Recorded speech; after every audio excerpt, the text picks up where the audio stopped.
Y tactegau ryw raddau mas drwy ffenest achos nawr oedd hi'n frwydr, oedd hi'n gymeriad, oedd hi'n calon. A 'na beth oedd eisiau ar Gymru dan warchau fel oedden nhw. Jimmy Roberts lawr y canol ar y llwybr tarw.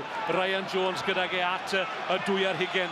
Ysbryd y tîm yna, oedd nhw beth yn rhoi fyny ac wrth gwrs un unigolyn, Mike Phillips sy'n arwain y ffordd yn ôl. Phillips, Michael Phillips! O, fe'n drosodd! Cais i Gymru! Dyna'r ysbrydoliaeth o'n i angen! Pryd chi'n weld Mike cael rhedeg ar y llinell neu, a cwpl o bois ymlaen, chi'n gwybod falle mae rhywbeth yn special mynd i digwydd. Gwythio'r ail reng o'r neilltu. Fe wylodd e'r llinell, oedd e'n gwybod bod e drostodd.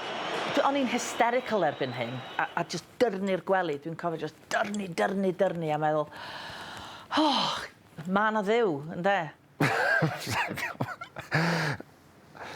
Na, o'n i'n just yn mor blest, i'r tîm, i'r garfan, i'r tîm i gyd, achos o'n i'n nôl mewn y gêm. Boes bach i ni nôl yn y gêm. Cer dan y pist, Mike. Ware teg, fe nath e mor agos ag ydy gallu. Stephen Jones. Allen ni gael neb gwell allen ni.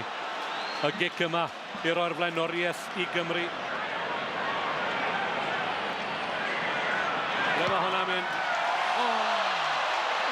Yr ochr anghywir yn anffodus, ond mae'r Cais yna yn sicr wedi ysbrydoli. Sgwn i 1 pwynt yn unig